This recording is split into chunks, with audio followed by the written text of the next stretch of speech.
Hi,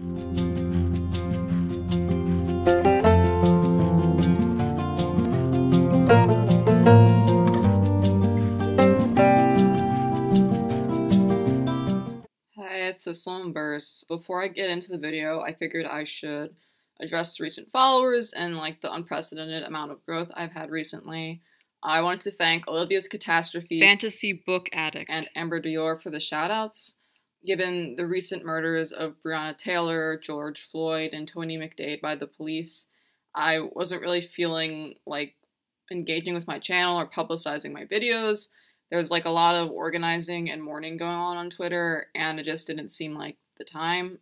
I had an ARC review that I needed to put up, and I thought it was important to post because I was upholding an obligation, but I didn't really publicize it anywhere. I wasn't expecting a lot of views, and I was like very okay with that. Despite that, I've had like unprecedented growth and engagement with my channel. So again, I want to thank Olivia's Catastrophe, Fantasy Book Addict, and Amber Dior for signal boosting for me and pointing people my way.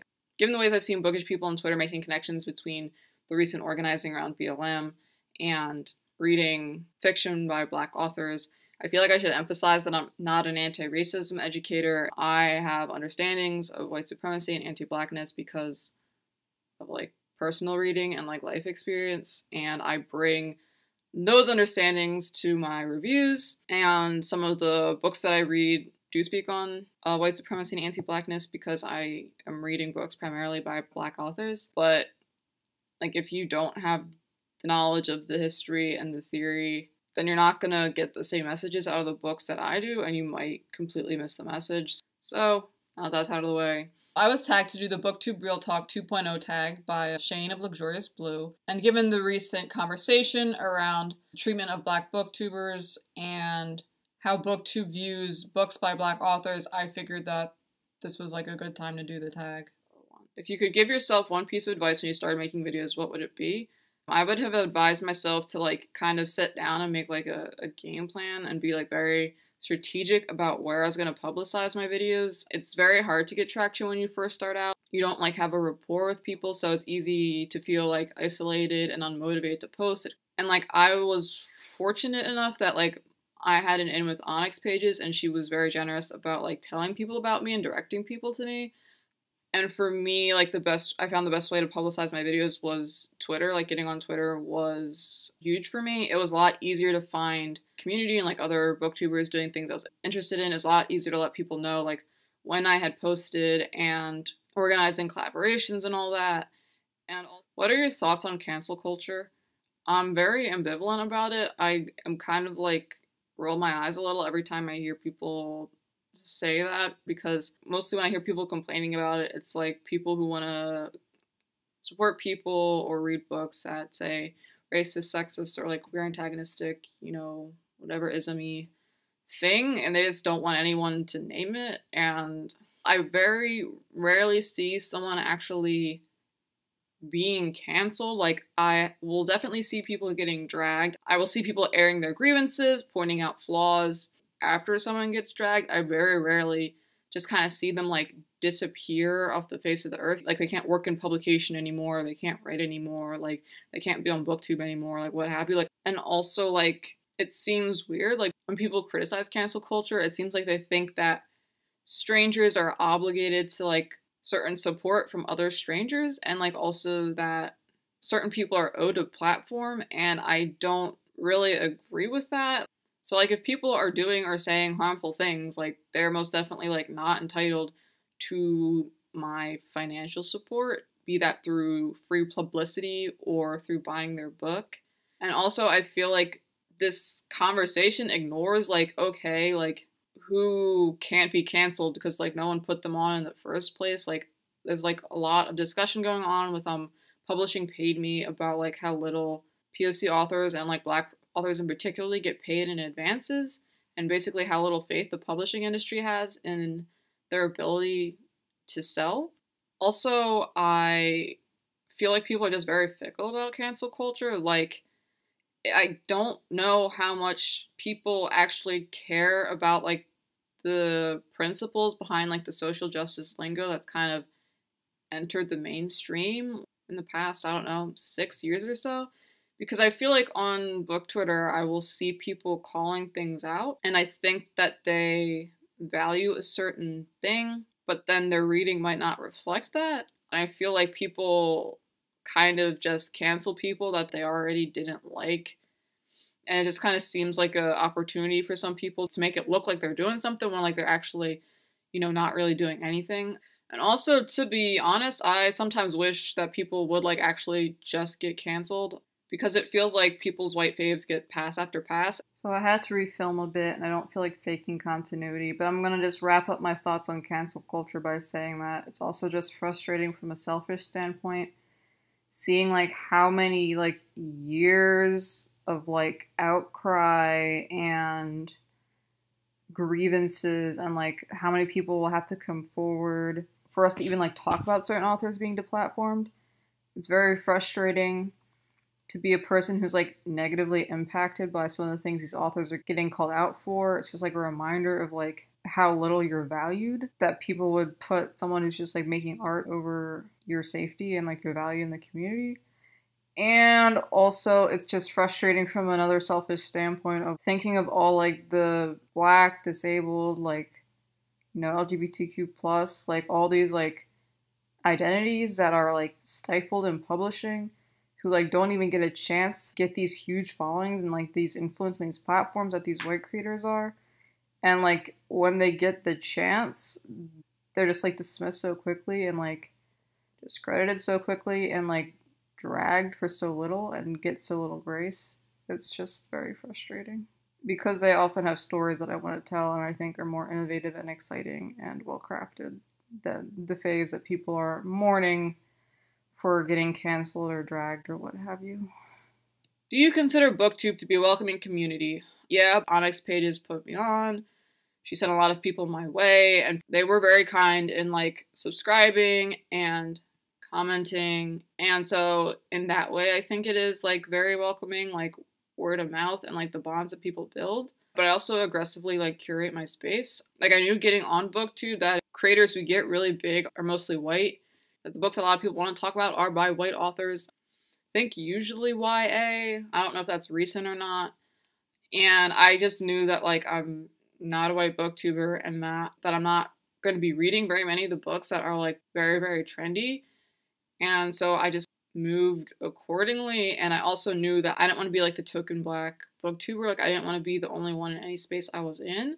I feel like people are talking about struggling to find other Black booktubers, and I knew that didn't want to be me. I was very intentional about like the first like 8 or so months that I was on Booktube. I was really only following Black booktubers, and I was really looking for people with under 1,000 subscribers, just because like it's like my peer group, Those were people I felt like who were gonna have similar struggles to me and who would be like open to collabs and who like would be like more so looking to like support and build with me, as opposed to people who have kind of like been in the community longer, like their network is a little more set, they have a huge following, so like they just get inundated with comments and they don't necessarily have time to respond to everyone.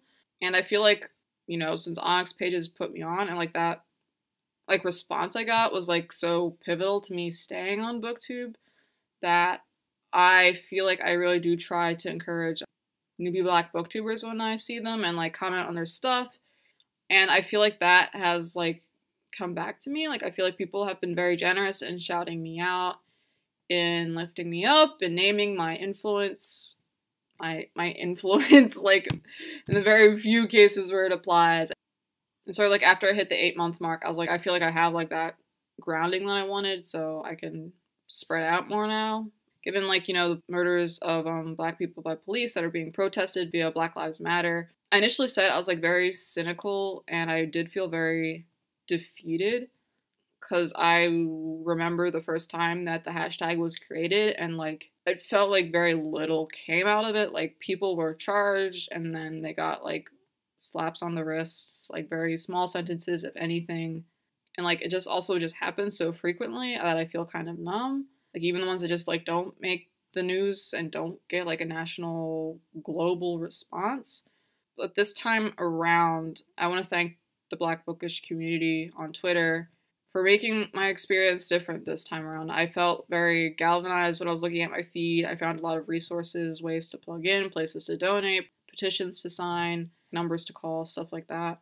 And I want to thank you for like putting that out there. And I want to thank my Black bookish community for calling out anti-Blackness and racism in the text that you read, and the sponsorships that you do or don't receive, and your ability to collab with others, and like in terms of how other booktubers are interacting with you and your ability to get arcs. Thank you to the Black bookish community for using this moment to educate, to protest, to build infrastructure, to make YouTube a more hospitable place for Black creators, finding ways to bolster a Black bookish community. Thank you. You know, you've made my experience so positive and so much better than it was the first time around. What are your thoughts on book consumerism? Do you feel pressured to buy books? I just can't participate. My bookshelf is very small, and like I already have probably like 50 some books that don't fit on it that I have just like stacked around my room, so I'm really not trying to add any more.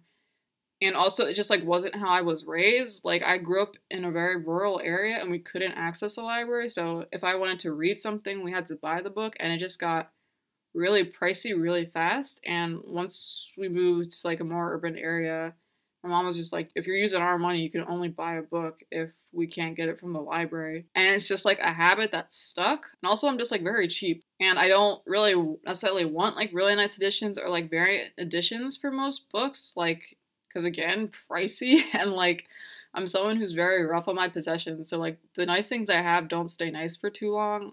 So I try not to get them too much. So I don't really feel pressured to in that way. Like, I feel like I've done library hauls, and like I feel like that it gets the point across fine. Just because I read Black authors, and like sometimes I feel like I should. Talking about how like pre-orders drive numbers, and if they make art that I love, and if I want them to be able to keep making art that I love, they need to make money off of it and be able to financially support themselves. And so sometimes I feel like I should buy more, but other than that, I don't feel pressured to like. Would you consider yourself a critical reader and reviewer? I don't know, maybe surprising given my little speech at the beginning, but I don't really consider myself a critical reader. I feel like when I read, I just want to like slip into this experience. I just want to see this new world. So I feel like I give a lot of the benefit of the doubt.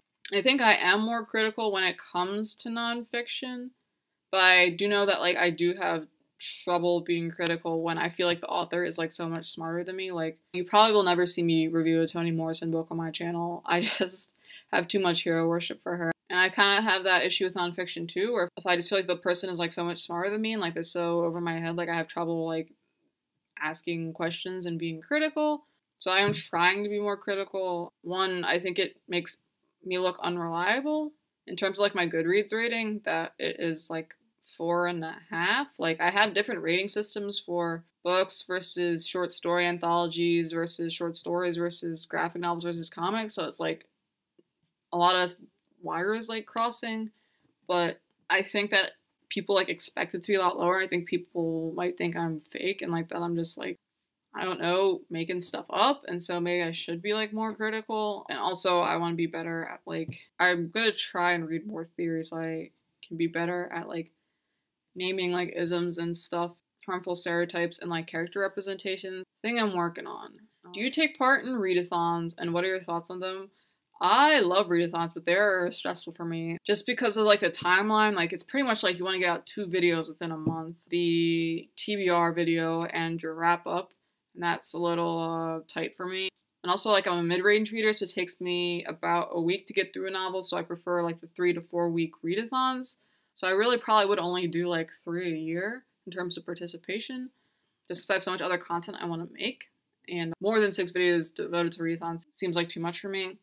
Also, if you're like a newer booktuber, I really recommend doing readathons. It's a really good way to get signal boosted when you're starting out. Organizers might have a Goodreads group, or they might have a Twitter account, and they'll be like retweeting and boosting the videos of people who are participating, and also people who are participating in the readathon are going to be looking for stuff to read, and so they'll be referring to your TBR videos. And also, it's just like a quick sense of community, because there's usually other activities. It's a fun way to interact with other booktubers and like make new friends, so I love them. I don't know if I want to say it because it's so far in advance, but I am planning one in October. October is Black Speculative Fiction Month, and it's going to be a Black speculative fiction readathon, so science fiction, fantasy, and horror, which I'm organizing with Jerry of Onyx pages, Nori of Nori Reads, Lucy of Lucy Reads, and Arlene, who is a bookstagrammer of Lock Press Books. And I want to do like a 5th season team-based readathon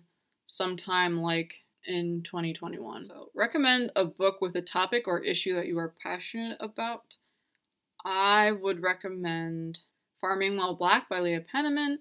I'm into gardening, and I'm also into, not really as much as I used to be. I used to be really into environmentalism, and it's a book that I think is very interdisciplinary and combines a lot of things. It combines history, gardening tips, ecology, and like, I'm an atheist and I'm not a spiritual person, but it had a section on how the author engages with traditional African religions in their farming and how that is a fulfilling thing for them, and I found that very interesting and beautiful. So that's it. So thank you for watching. If you like the video, please hit the like button. If you want to join the discussion, please comment below. If you want to stay up to date with me and my bookish activities, please subscribe. Thank you. Have a good one. Take care of yourself. Goodbye.